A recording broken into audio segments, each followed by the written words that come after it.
Salut les flexeurs, c'est Emric des Flex et aujourd'hui on se retrouve pour parler de prise de masse, mais pas n'importe laquelle, la prise de masse musculaire bien sûr. Allez, à tout de suite. Ok, donc du coup on va voir ce sujet sous deux chapitres. Le premier ce sera comment ça fonctionne, donc on va voir comment ça fonctionne dans votre corps, comment votre corps réagit, comment on fait pour le faire réagir et du coup créer de la masse musculaire, etc. Et ensuite le deuxième chapitre qui est comment réussir sa prise de masse en 3 points.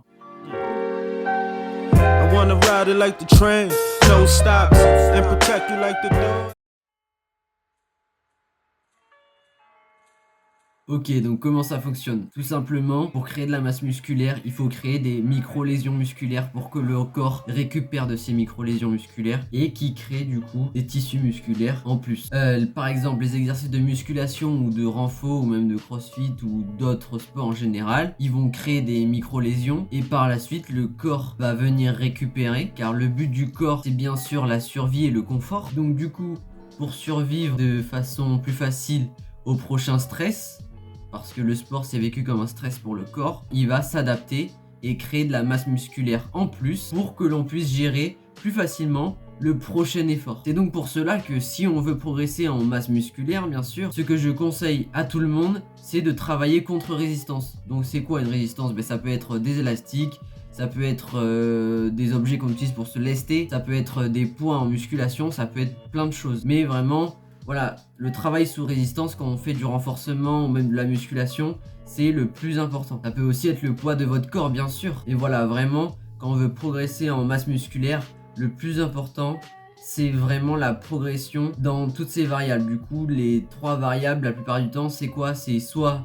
rajouter des répétitions dans vos séries en plus, rajouter la charge, donc rajouter de la résistance tout simplement, ou alors rajouter du temps sous tension, c'est-à-dire que par exemple sur un mouvement quelconque, par exemple sur le développé couché, vous rajoutez du coup plus de temps sous votre descente que d'habitude à un poids X, alors vous aurez progressé. Mais sachant que ton corps va petit à petit s'adapter à ton entraînement avec les variables qui lui sont proposées, il faut faire en sorte de progresser sur ces variables, bien sûr, si on veut bien sûr progresser dans sa prise de masse. Donc pour créer du muscle, bien sûr, il n'y a pas que l'entraînement, vous vous doutez bien, il y a aussi l'alimentation.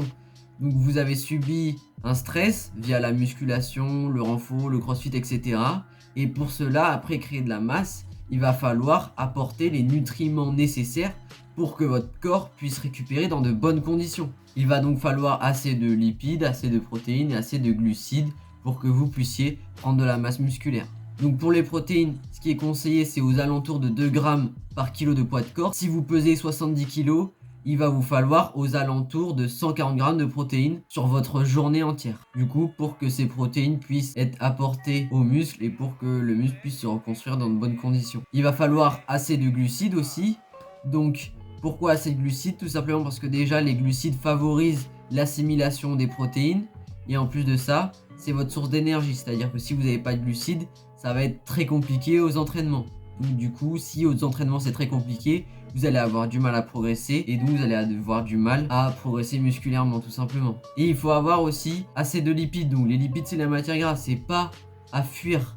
C'est pas non plus à bombarder sur les prises de masse et de faire des prises de masse complètement dégueulasses. Voilà, les bulk, les dirty bulk où les mecs ils prennent 10 kilos en un mois. Désolé, vous avez pas pris de la masse musculaire, vous avez pris surtout du gras. Pourquoi prendre assez de lipides? Parce que déjà, ça représente 9 kilocalories pour 1 gramme de lipides. Donc ça peut être intéressant quand on a envie de prendre du poids et qu'on a du mal. Mais bien sûr, faut prendre des bons lipides. Et aussi pourquoi on garde des lipides présents même si on veut faire une sèche par exemple, même en prise de masse, c'est parce que ça va venir soutenir le système hormonal. Donc voilà, quand Jean Célestin vient me voir et qui fait 45 kilos et qui me dit non mais moi je comprends pas, j'ai fait tout ce qui est en mon possible pour prendre du poids, j'y arrive pas, c'est pas possible, j'ai essayé tout ce qu'il faut faire, ça marche pas sur moi, c'est la génétique, tout ça. Ça, on arrête tout de suite. Parce que du coup, voilà, Jean Célestin, je lui demande qu'est-ce que t'as mangé hier? Il me dit moi hier j'ai mangé n'importe quoi, j'ai mangé 3 pizzas de McDo et tout.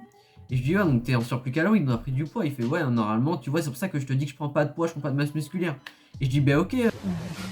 Hi. Ok. T'as mangé quoi le reste de la semaine? Ah le reste de la semaine, le matin j'arrive pas à manger. Et le midi je mange un petit peu du riz, du steak haché. Et puis à 4h je mange pas, j'ai pas faim non plus. Et je mange le soir. Et puis des fois je mange un petit peu, je grignote un peu avant d'aller me coucher.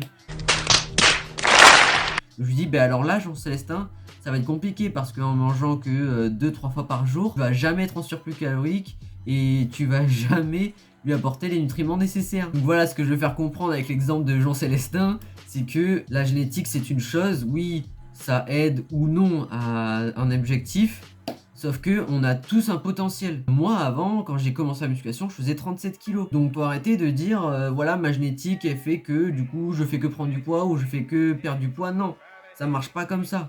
Si on fait les choses de façon sérieuse, qu'on a une diète qu'on respecte quasiment tous les jours, et pas forcément qu'on respecte au gramme près, mais voilà, qu'on fait les choses sérieusement, et qu'à l'entraînement on fait aussi les choses sérieusement, et qu'on s'entraîne et qu'on tient les exercices et les séances qu'on a prévu de faire, alors tout se passe bien, on progresse.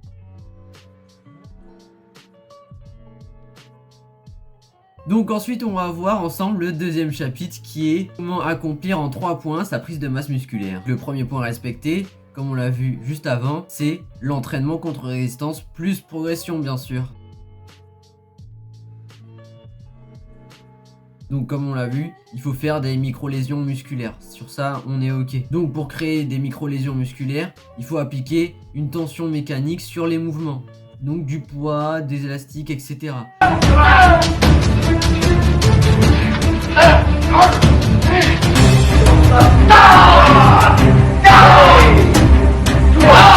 Donc c'est-à-dire que là par exemple pour faire ce mouvement il y a des muscles qui sont utilisés pour que je puisse réaliser ce mouvement, et pour que ces muscles se développent, ben, tout simplement il faut appliquer du poids ou une résistance tout simplement contre ce mouvement pour que ces muscles puissent réagir face à ce mouvement. Donc voilà, ce qu'il faut c'est bien sûr un travail contre résistance, car tout simplement votre tissu musculaire il va s'adapter à la charge que vous lui proposez.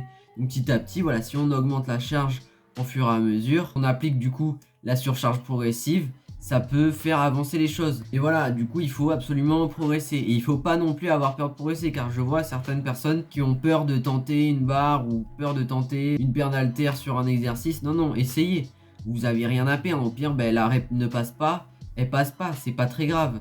Vous allez pas vous tuer. Voilà, ce que je veux vraiment vous faire comprendre, c'est que échouer, c'est pas grave. Voilà, on passe tous par l'échec pour progresser. C'est obligatoire. Par contre, ce qui est grave, c'est de ne pas essayer, de ne rien faire et de rester au point où on en est. Donc le deuxième point, c'est qu'il faut avoir une alimentation en général en léger surplus calorique.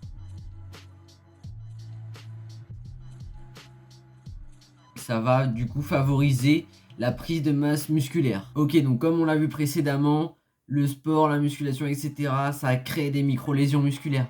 Donc pour qu'on puisse récupérer au mieux, il va falloir lui apporter les nutriments nécessaires comme on en a déjà parlé. Donc pourquoi être en léger surplus calorique? Car tout simplement, on a tous une dépense calorique au niveau de sa journée. C'est-à-dire que bah voilà, pour la personne, pour monsieur X, il va falloir environ 2200 calories. C'est un chiffre au hasard.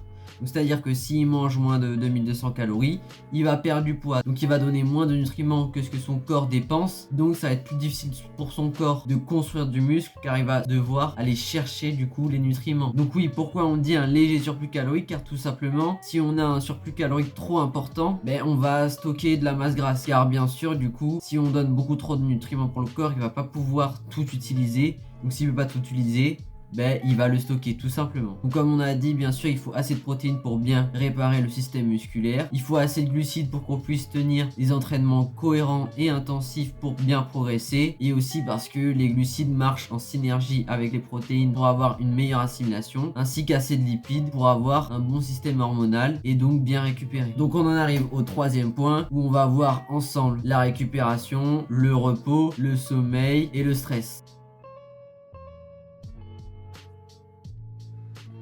Donc voilà, pour réussir sa prise de masse, bien sûr, il faut laisser reposer les fibres musculaires qu'on a travaillées. Donc voilà, si on a fait une séance intensive avec beaucoup de séries, beaucoup de répétitions sur un groupe musculaire, il faut beaucoup de temps pour qu'il puisse récupérer dans de bonnes conditions. En général, on risque d'avoir peut-être des courbatures. Donc pour réussir sa prise de masse musculaire, il faut laisser un repos aux fibres que l'on a travaillées. C'est-à-dire que par exemple, si on a fait une séance jambes avec beaucoup de séries, beaucoup de répétitions, et une séance dédiée sur ça, on va avoir pas mal de temps de repos sur ce groupe musculaire. L'entraînement aura créé des micro-lésions et le corps met un certain temps à les récupérer. Il va falloir laisser vraiment minimum 72 heures de récupération sur le groupe musculaire en question. Et donc aussi, ce que je peux vous donner comme conseil, c'est de faire extrêmement attention à votre niveau de stress. Alors vous allez me dire, ah bon, première fois que j'entends ça. Et oui, effectivement, c'est quelque chose qu'on met vraiment de côté et c'est vraiment dommage parce que voilà, le stress, ça va libérer une hormone qui est la cortisol. Et en fait, cette hormone, elle va entraîner un catabolisme. Catabolisme, c'est quoi? C'est la perte de muscle. Et ensuite, elle va entraîner une prise de masse grasse. Donc vraiment, elle entraîne tout ce qu'on veut pas. Et après aussi, ce que je peux donner comme conseil, c'est d'avoir vraiment un bon sommeil. Voilà, entre 7 à 8 heures par nuit. Ça permet un bon renouvellement cellulaire, d'avoir une bonne récupération musculaire et en plus de baisser un peu le niveau de stress. Donc voilà, quand on cherche à prendre du muscle vraiment, si on essaie d'optimiser l'entraînement, l'alimentation et la récupération en essayant de garder en tête les 3 détails que j'ai donnés, alors je peux vous garantir que votre prise de masse musculaire va être conséquente. Donc bien sûr, j'espère que cette petite vidéo sur la prise de masse musculaire vous aura plu. Voilà, n'hésitez pas à m'éclater les pouces bleus en bas de la vidéo, ça ferait vraiment plaisir. Voilà, encore une fois, d'échanger en commentaire, de me dire si toi aussi t'as des tips autres que tout ça. Vraiment essayer d'échanger, et même s'il y a quelque chose que tu comprends pas, quelque chose que même t'es pas d'accord, tu peux aussi me le dire dans les commentaires. On n'hésite pas. En espérant, j'espère vous retrouver